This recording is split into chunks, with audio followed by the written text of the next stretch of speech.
गरुड़ पुराण केवल शास्त्र नहीं बल्कि आत्मा के मोक्ष का मार्ग है।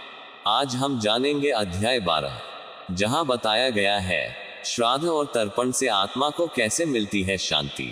जब आत्मा भटकती है, मृत्यु के बाद आत्मा अकेली होती है, अविकारी लेकिन कर्मों से बंधी हुई। अगर समय पर उसके लिए श्राद्ध, तर्पण और दान ना किया जाए तो आत्मा भटकती रहती है, कभी सूक्ष्म रूप में, कभी अश्रांत, तो कभी भूत प्रेत योनि में भी। श्राद्ध आत्मा का भोजन है।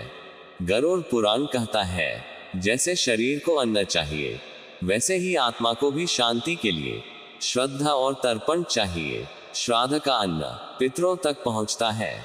वो अदृश्य रूप में उस अन्न को स्वीकार करते हैं, और जब तक ये कर्म ना हो, वो भूखे रह जाते हैं, असंतुष्ट रह जाते हैं। तर्पण आत्मा को जल का अमृत देता है। तर्पण का अर्थ है तृप्त करना। पवित्र जल में तिल और मंत्रों से जब आत्मा का नाम लिया जाता है तो आत्मा को शीतलता मिलती है। जैसे किसी प्यासी आत्मा को गंगा जल मिल जाए, वैसे ही तर्पण आत्मा को भीतर से शांत कर देता है। श्राद्ध क्यों आवश्यक है?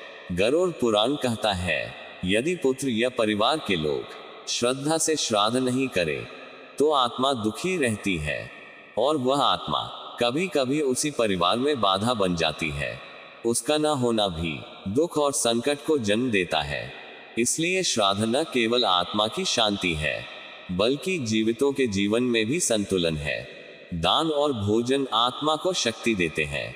श्राद्ध में दिया गया अन्न, जल, वस्त्र और दान सिर्फ प्रतीक नहीं है, वो आत्मा तक पहुंचता है और उसे ऊर्जावान बनाता है। विशेष रूप से तिल, काला वस्त्र और ब्राह्मण भोजन पितरों को बहुत प्रिय होते हैं। इससे आत्मा को पुनर्जन्म का बेहतर मार्ग मिलता है, या मोक्ष की दिशा। पितृ ऋण से मुक्ति का एकमात्र उपाय। हर मनुष्य पर 3 ऋण होते हैं, देव ऋण, ऋषि ऋण और पितृ ऋण।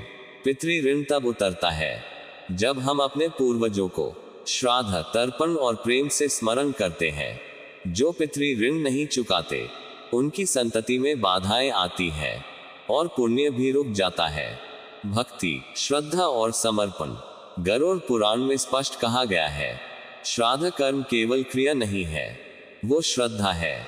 श्रद्धा से किया गया एक छोटा सा तर्पण हजारों मंत्रों से ज्यादा प्रभावी होता है, क्योंकि आत्मा भाव को पहचानती है, ना कि दिखावा। इस अध्याय का संदेश यही है, मृत्यु के बाद आत्मा अकेली होती है, लेकिन उसके लिए किया गया श्राद्ध, तर्पण और दान उसे गति देता है। हमारे छोटे छोटे कर्म किसी आत्मा की मुक्ति बन सकते हैं।